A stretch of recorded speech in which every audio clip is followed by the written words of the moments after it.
സഹോദരി സഹോദരന്മാരെ, തെനഹ 5-ാം ഞായറായി ഓരോ ഞായറാഴ്ചകളിലും കൂടുതൽ കർത്താവിന്റെ സത്യത്തെ, കർത്താവെന്ന സത്യത്തെ അനാവരണം ചെയ്യുകയാണ്, വിശദീകരിക്കുകയാണ് തിരുവചന ഭാഗം ചെയ്യുന്നത്. ഇന്നത്തെ തിരുവചന ഭാഗം യോഹന്നാന്റെ സുവിശേഷം 3-ാം അധ്യായം 14 മുതലുള്ള വാക്യങ്ങളാണ്. അവിടെ ഏറ്റവും പ്രധാനപ്പെട്ട വാചകം എന്ന് പറയുന്നത്, തന്റെ ഏകജാതനെ നൽകുവാൻ തക്ക വിധം ദൈവം ലോകത്തെ അത്രമാത്രം സ്നേഹിച്ചു. 3:16. ഇതാണ് ഏറ്റവും പ്രധാനപ്പെട്ട വാചകം. ഈ തിരുവചന ഭാഗത്തിന്റെ ഉള്ളടക്കം നാം ശ്രദ്ധിച്ചാൽ, ബെനഡിക്ട് 16-ാമൻ മാർപ്പാപ്പ എഴുതിയ സുപ്രസിദ്ധമായ ചാക്രിക ലേഖനത്തിന്റെ പേര് ദേവൂസ് ആമോർ എസ്ത് എന്നാണ്. ലത്തീൻ ഭാഷയിൽ ദേവൂസ് ആമോർ എസ്ത് എന്ന് വെച്ച് കഴിഞ്ഞാൽ God is love, ദൈവം സ്നേഹമാകുന്നു എന്ന്. ഈ ഇന്നത്തെ തിരുവചനം ദൈവം സ്നേഹമാകുന്നു എന്ന സത്യത്തിന്റെ അനാവരണമാണ്, ആവിഷ്കാരമാണ്. അതായത് ഈശോ ആണ് ദൈവ സ്നേഹത്തിന്റെ ആൾരൂപം, ദൈവസ്നേഹത്തിന്റെ തെനഹ, ദൈവസ്നേഹത്തിന്റെ എപ്പിഫനി എന്ന് പറയുന്നത് ഈശോ ആണെന്നാണ് ഇന്നത്തെ തിരുവചനം സൂചിപ്പിക്കുന്നത്. ഇത് നമുക്ക് ഇതിന്റെ പശ്ചാത്തലം ഒന്ന് കാണാം. സാധാരണ നമ്മൾ പറയാറുണ്ട്, ഒരുവൻ കടന്നു പോകുന്ന വഴി ശ്രദ്ധിച്ചാൽ അറിയാം അവന്റെ വ്യക്തിത്വം എങ്ങനെയുണ്ട് എന്ന്. ചിലർ കടന്നു പോകുന്ന വഴികളിൽ തിന്മയുടെ നിഴലുകളാണെങ്കിൽ, മറ്റു ചിലരുടെ വഴികളിൽ നന്മയുടെ നിലാവ് ആയിരിക്കും. അതാണ്. അപ്പൊ അത് നോക്കിയാൽ അറിയാം ഈ വ്യക്തിയുടെ വ്യക്തിത്വം എങ്ങനെയുണ്ട്. ഒരുവന്റെ വഴികളില് തിന്മയുടെ നിഴലുകളാണെങ്കിൽ, മറ്റു ചിലരുടെ വഴികളിൽ നന്മയുടെ നിലാവ് ആയിരിക്കും. ഈശോ കടന്നു പോകുന്ന വഴികൾ നാം പരിശോധിക്കുമ്പോൾ അത് പിതാവിൽ നിന്നും ഭൂമിയിലേക്കാണെങ്കിലും, പുൽക്കൂട്ടിൽ നിന്ന് കാൽവഴിയിലേക്കാണെങ്കിലും അവിടെയെല്ലാം സ്നേഹത്തിന്റെ പ്രകാശം, സ്നേഹത്തിന്റെ സുഗന്ധം കാണാൻ സാധിക്കും. അതാണ് ഈശോ കടന്നു പോകുന്ന വഴികളിലെല്ലാം സ്നേഹത്തിന്റെ, നന്മയുടെ സുഗന്ധം, പ്രകാശം കാണുവാൻ സാധിക്കും. അത് പിതാവിൽ നിന്നും ഭൂമിയിലേക്കുള്ള വഴിയിൽ, പുൽക്കൂട്ടിൽ നിന്നും കാൽവരിയിലേക്കുള്ള വഴിയിലെല്ലാം ഈ നന്മയുടെ സുഗന്ധം, നന്മയുടെ സൗരഭ്യം നമുക്ക് കാണുവാൻ, നമുക്ക് അനുഭവിക്കുവാൻ സാധിക്കും. അതുകൊണ്ട് തന്നെ ഓരോ ക്രിസ്തു ശിഷ്യനും നടന്നു നീങ്ങേണ്ടത് സ്നേഹത്തിന്റെ സൗരഭ്യ വഴികളിലൂടെയായിരിക്കണം. അതാണ് ഓരോ ക്രിസ്തു ശിഷ്യനും നടന്നു നീങ്ങേണ്ടത്, സ്നേഹത്തിന്റെ, നന്മയുടെ സൗരഭ്യ വഴികളിലൂടെ ആയിരിക്കണം എന്നാണ് നമ്മുടെ ഇതിന്റെ പശ്ചാത്തലം നമ്മോട് പറയുന്നത്. ഇനി ഇന്നത്തെ നമ്മുടെ തിരുവചന ഭാഗത്തിന്റെ ധ്യാനം എന്ന് പറയുന്നത് 2 ചിന്തകളാണ് നമ്മൾ എടുക്കുന്നത്. ഒന്നാമത്തേത് നാം വായിച്ചു കേട്ടതുപോലെ പിത്തള സർപ്പത്തിന്റെ സുഹൃതം. എന്താണ് പിത്തള സർപ്പത്തിന്റെ സുഹൃതം എന്നാണ് നമ്മൾ ചിന്തിക്കുന്നത്. രണ്ടാമത്തേത് കുരിശിന്റെ മഹത്വം. അതാണ് രണ്ടാമത്തേത്. നമുക്ക് ആദ്യത്തെ ചിന്തയിലേക്ക് വരാം. പിത്തള സർപ്പത്തിന്റെ സുഹൃതം എന്താണെന്ന് നിങ്ങൾക്കും അറിയാവുന്ന കാര്യമാണ്. സംഖ്യ പഴയ നിയമത്തിലെ സംഖ്യാപുസ്തകം 26-ാം അധ്യായത്തിൽ നമ്മൾക്ക് വായിക്കുന്നുണ്ട് പിത്തള സർപ്പത്തിന്റെ കഥ. അതിന്റെ പശ്ചാത്തലം നമുക്കറിയാം. ഈജിപ്തിൽ നിന്നും ഇസ്രായേലിനെ മോചിപ്പിച്ചുകൊണ്ട് മോശ പുറപ്പാടിലൂടെ പോകുകയാണ്. മരുഭൂമിയിലുള്ള ദീർഘമായ പുറപ്പാട്. ഈജിപ്തിൽ നിന്ന് കുറെ അങ്ങോട്ട് ആയി കഴിഞ്ഞപ്പോ ഈ മനുഷ്യരാകെ മടുത്തു, ചിന്തിച്ചു. വേദപുസ്തകത്തിൽ നമ്മൾ വായിക്കുന്നു, തങ്ങൾ ഉപേക്ഷിച്ചിട്ട് പോകുന്ന ഈജിപ്തിലെ ഇറച്ചിക്കലങ്ങളുടെ രുചി ഓർമ്മ വന്നപ്പോൾ യഹോവയ്ക്കെതിരെ അവർ പിറുപിറുത്തു എന്ന്. ഈജിപ്തിൽ തന്നെ തടവറയിലാണെങ്കിലും അടിമത്തമായിരുന്നുവെങ്കിൽ തന്നെയും ഈജിപ്തിൽ ഉപേക്ഷിച്ചിട്ട് പോകുന്ന ഇറച്ചിക്കലങ്ങളുടെ രുചി ഓർത്തപ്പോ ഇസ്രായേല് മരുഭൂമിയിലെ പട്ടിണിയിൽ യഹോവയ്ക്കെതിരെ പിറുപിറുത്തു. താൻ ഈജിപ്തിൽ നിന്ന് മോചിപ്പിച്ചു കൊണ്ടുവന്ന് ചെങ്കടലിനെ പകർത്ത് കടത്തിക്കൊണ്ടുപോകുന്ന തന്റെ പ്രിയപ്പെട്ട ജനത്തിന്റെ അവിശ്വസ്തതയിൽ നന്ദിക്കേടില് വേദനിച്ച യഹോവ തമ്പുരാൻ അഗ്നേയ സർപ്പങ്ങളെ അയച്ച് ഈ നന്ദി കെട്ട ജനതയെ ശിക്ഷിക്കുകയാണ്. പാമ്പുകളിങ്ങനെ തലങ്ങും വിലങ്ങും വന്ന് കുമാരെ കടിച്ച് തരിപ്പടമാക്കാൻ. ഒരുപാടെണ്ണം മരിച്ചു. ഒത്തിരി എണ്ണത്തിന് വിഷമബാധയേറ്റു. ഒടുവിൽ ഈ കാഴ്ച കണ്ട് മനസ്സ് തളർന്ന മോശ തമ്പുരാന്റെ മുമ്പിൽ ചങ്കലച്ച് പ്രാർത്ഥിക്കുകയാണ്, തമ്പുരാനെ പൊറുക്കണമേ എന്ന്, ഇങ്ങനെ ശിക്ഷിക്കരുതേ എന്ന് മോശ പറയുന്നുണ്ട്. ഈ ജനത്തെ മുഴുവനും ചുമലിലേറ്റിക്കൊണ്ടിങ്ങനെ പോകാനായിട്ട് ഇവരെ ഗർഭം ധരിച്ച് പ്രസവിച്ചത് ഞാനാണോ? അല്ല, നീയാ പ്രസവിച്ചത്. ഗർഭം ധരിച്ച് ഞാനല്ല. നീ എന്നെ എന്തിനങ്ങനെയിട്ട് കഷ്ടപ്പെടുത്തുന്നത്? ഞാൻ എന്ത് തെറ്റ് ചെയ്തു? ഇങ്ങനെ എന്നെ കഷ്ടപ്പെടുത്തുന്നതിനേക്കാൾ ഭേദം നീ എന്നെ അങ്ങോട്ട് കൊന്നു കളയുക എന്ന് പറഞ്ഞ് പാപം മോശ നിലവിളിക്കുകയാണ്.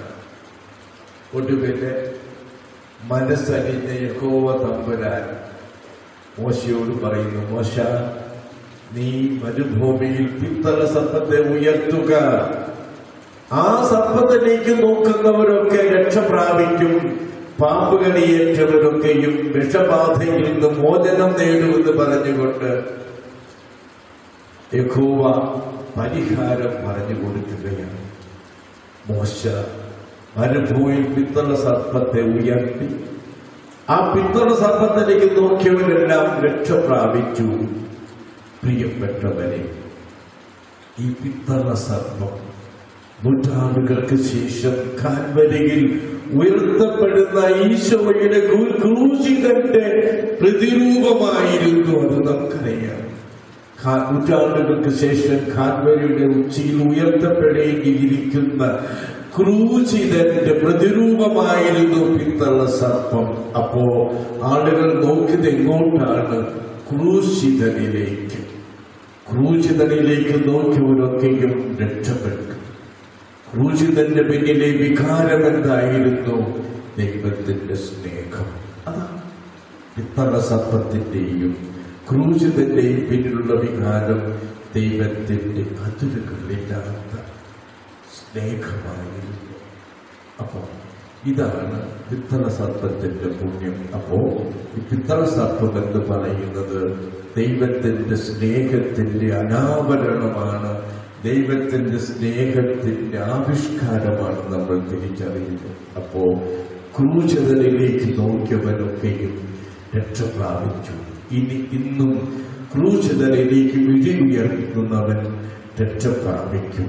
ഇനി രണ്ടാമത്തെ ചിന്തയിലേക്ക് വരാം. കുരിശിന്റെ മഹത്വം നമുക്കറിയാം. ഈശോയുടെ കാലത്തും എന്നും അക്കാലത്തൊക്കെ കുരിശ് ശാപത്തിന്റെ അടയാളമായിരുന്നു. കുരിശ് പിശാചിന്റെ ഉപകരണമായിരുന്നു. അതുകൊണ്ട് തന്നെ തൂക്കിലേറ്റപ്പെടുന്ന ഓരോ അനുഭവവും തിന്മയുടെ വിജയമായിരുന്നു. അതാണ് തിന്മയുടെ മൂർത്തിയും ഭാവമായ ഒരു മനുഷ്യനെയാണ് കുരിശിലേറ്റിയിരുന്നത്, തൂക്കിക്കൊണ്ടിരുന്നത്. അപ്പോ ഓരോ തൂക്കിക്കൊലയും മനുഷ്യവർഗത്തിന്റെ മേലുള്ള പിശാചിന്റെ വിജയമായിരുന്നു, തിന്മയുടെ വിജയമായിരുന്നു കുരിശ്. അതുകൊണ്ട് തന്നെയാണ് ഈ തിന്മയുടെ ഉപകരണം കൊണ്ട് ഈശോയെയും ശിക്ഷിക്കുവാൻ യഹൂദർ ആഗ്രഹിച്ചത്. തിന്മയുടെ ഉപകരണമായ കുരിശിനെ കൊണ്ട് ഈശോയെ ശിക്ഷിക്കുവാൻ അവർ ആഗ്രഹിച്ചു. അങ്ങനെ പിശാചിനെ കൂട്ടുപിടിച്ചു യഹൂദര് ഈശോയെ ശിക്ഷിക്കുവാനായിട്ട്, കുരിശിലേറ്റുവാനായിട്ട്. അങ്ങനെയാണ് അവർ ചെയ്തത്. നമുക്കറിയാം എന്താ സംഭവിച്ചതെന്ന്. ഈ പിശാചിന്റെ ഉപകരണത്തെ അവിടുന്ന് കീഴ്പ്പെടുത്തുകയാണ്. പിശാചിനെയും മരണത്തെയും കീഴ്പ്പെടുത്തി, പിശാചിന്റെ ഉപകരണത്തെ കീഴ്പ്പെടുത്തി, പിശാചിന്റെ ഉപകരണമായിരുന്ന കുരിശിനെ തന്റെ വിജയത്തിന്റെ പ്രതീകമാക്കി മാറ്റുന്നു ഈശോ. അതാണ് പിശാചിന്റെ ശാപത്തിന്റെ പ്രതീകമായിരുന്ന കുരിശിനെ തന്റെ തിന്മയുടെ മേലുള്ള തന്റെ വിജയത്തിന്റെ കൊടിയാക്കി മാറ്റുന്നു ഈശോ. അതാണ് സംഭവിച്ചത്. കാസൽ സാന്താഞ്ചലോ എന്നൊരു വലിയ കൊട്ടാരമുണ്ട് റോമിൽ. കാസൽ സാന്താഞ്ചലോ, കാസൽ എന്ന് വെച്ചാൽ കൊട്ടാരം, ആഞ്ചലോ എന്ന് വെച്ചാൽ മാലാഖ. അപ്പൊ മാലാഖയുടെ കൊട്ടാരം എന്നാണ് അതിന്റെ പേര്. ഈ കാസൽ സാന്താഞ്ചലോയെ കുറിച്ച് ഒരു ചെറിയ കഥയുണ്ട്. എന്താണെന്നറിയാമോ? റോമിലെ മതപീഡകരായ ചക്രവർത്തിമാരെല്ലാം കെട്ടടങ്ങി അവസാനത്തെ ചക്രവർത്തി കോൺസ്റ്റന്റൈൻ ചക്രവർത്തിയാണ്. കോൺസ്റ്റന്റൈൻ ചക്രവർത്തി സ്നാനം സ്വീകരിച്ച് ക്രൈസ്തവനായി. അതോടെ മതപീഡനം അവസാനിച്ചു. ഈ കോൺസ്റ്റന്റൈൻ ചക്രവർത്തിയുടെ അമ്മയാണ്, നിങ്ങൾക്കറിയാമല്ലോ, ഹെലേന രാജ്ഞി. ഹെലേന രാജ്ഞിയാണ് ഈശോയുടെ കുരിശ് കണ്ടെത്തിയത്. അത് വേറെ കഥ. അപ്പൊ അങ്ങനെ ഈ കോൺസ്റ്റന്റൈൻ ചക്രവർത്തിക്ക് പറയപ്പെടുന്ന കഥ ഇതാണ്.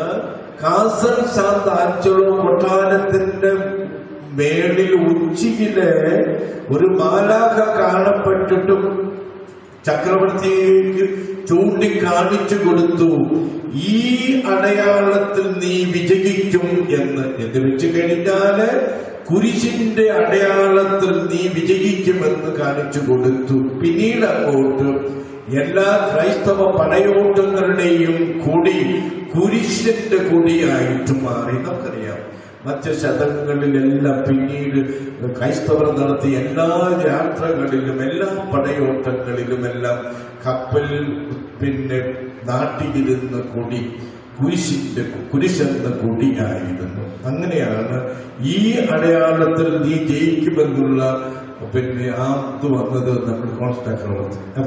അപ്പൊ അങ്ങനെ ക്രിസ്തു പിശാചിന്റെ അടയാളമായിരുന്ന കുരിശ് ക്രിസ്തുവിന്റെ വിജയത്തിന്റെ, തിന്മയുടെ മേലുള്ള, പാപത്തിന്റെ മേലുള്ള അടയാളമായിട്ട് മാറുന്നു.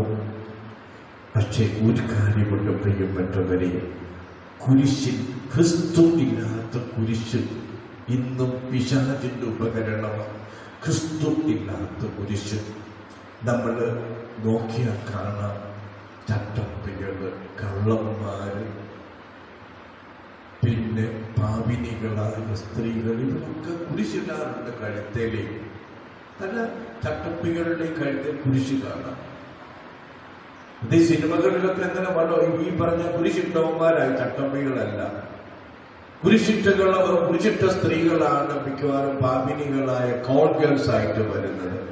അപ്പൊ അങ്ങനെ നമ്മളെ അങ്ങ് ബ്രാൻഡ് ചെയ്യുകയാണ്. കുരിശിട്ടതിനൊക്കെ പിഴയാണ്. ഓർക്കുക, ക്രിസ്തുവില്ലാത്ത കുരിശിന്നും പിശാചിന്റെ അടയാളമാണെന്ന് ഓർക്കുക. ചിലപ്പോഴൊക്കെ നമ്മുടെ കോളേജിലെ പിള്ളേരുടെ ഇടയിലൂടെ ക്രിസ്തുവില്ലാത്ത കുരിശ്, സാത്താന്റെ കുരിശ് ചെറിയ തോതിലൊക്കെ പരക്കാറുണ്ട്. എന്നിട്ട് കുരിശ് അങ്ങനെ കിട്ടി പിള്ളേരുടെ കയ്യിൽ നിന്ന് ആരൊക്കെയോ സാത്താന്റെ കുരിശ് കൊണ്ട് പിള്ളേരുടെ ഇടയിൽ വിതരണം ചെയ്തിട്ട് അത് പിള്ളേരുടെ അത് നല്ല കുരിശാന്ന് കരുതി കൊണ്ടു നടന്ന അവസാനം അത് ആരോ കൂട്ടുകാരികൾ എൻ്റെ അടുത്ത് കൊണ്ട് കാണിച്ച പിന്നെ ഞാനത് എൻ്റെ കയ്യിൽ വാങ്ങിച്ചു വെച്ചു. അങ്ങനെ ചില സൂത്രങ്ങളും സാത്താന്റെ കുരിശോടെ നടക്കുന്നവരുണ്ട്. ഈശോയുടെ കുരിശിനെ മാറ്റി കിട്ടും. കോളേജിലെ പിള്ളേരൊക്കെ ശ്രദ്ധിക്കണമേ. അങ്ങനെയുള്ള ചില കൂട്ടരുമുണ്ട്. പിശാചിന്റെ കുരിശുമായിട്ട് നടക്കുന്ന കാര്യം കുട്ടികൾ ഓർക്കണം. അപ്പൊ അങ്ങനെ ക്രിസ്തുവില്ലാത്ത കുരിശ് ഓർക്കുക എന്നും പിശാചിന്റെ ഉപകരണമാണ്. ഇങ്ങനെയുള്ള വൃത്തികെട്ട മനുഷ്യരൊക്കെ കയ്യിൽ കട്ടിട്ടത് കൊണ്ട് തന്നെ ആ കുരിശിനെ അപമാനി അതിലൂടെ നമ്മൾ പരിഹാരം ചെയ്യണം. നമ്മുടെ നെഞ്ചിൽ കുരിശിനെ വഹിച്ചുകൊണ്ട് ആ കുരിശിനെ ചുംബിച്ചുകൊണ്ട് കുരിശിനോട് ചെയ്യുന്ന എല്ലാ പാപത്തിനും നമ്മൾ പരിഹാരം ചെയ്യണം. ദിവസത്തിൽ പ്രാവശ്യമെങ്കിലും കുരിശ് ചുംബിക്കുന്ന വ്യക്തികളാണ് നമ്മൾ ഒരു കാര്യം മറന്നു പോകരുത്. അപ്പൊ അതാണ് കുരിശിന്റെ മഹത്വം. പ്രിയപ്പെട്ടവരെ, അവസാനമായിട്ട് ദൂത് നമ്മൾ വന്നു കേട്ടു. ഈശോ അത്രമാത്രം ലോകത്തെ സ്നേഹിച്ചു. തന്റെ ഏകജാതനെ ദൈവം ഏകജാതനെ നൽകുന്നതൊക്കെ മാത്രം ലോകത്തെ സ്നേഹിച്ചു എന്ന്. എന്താണ് സ്നേഹം? കുരിശിൽ കാണപ്പെട്ടതാണ് സ്നേഹം. കുരിശാണ് നമുക്കുള്ള ബോധ്യവൃക്ഷം. ഇതാണ് ദൂത്. കുരിശാണെന്ന ബോധ്യവൃക്ഷ ചുവട്ടിൽ പോയിരുന്നു കൊണ്ട് നമുക്ക് കുരിശിന്റെ പാഠങ്ങൾ, സ്നേഹത്തിന്റെ പാഠങ്ങൾ പഠിക്കാം. ശ്രീബുദ്ധൻ ബോധിവൃക്ഷ ചുവട്ടിൽ ആത്മ അനുഭവത്തിലേക്ക് ഉണർന്നതുപോലെ കുരിശാകുന്ന ബോധിവൃക്ഷ ചുവട്ടിലാണ് ഓരോ ക്രൈസ്തവനും വിശ്വാസത്തിന്റെ, ജീവിതത്തിന്റെ, സ്നേഹത്തിന്റെ പാഠങ്ങൾ പഠിക്കണം. ഈശോ നമ്മെ അനുഗ്രഹിക്കട്ടെ.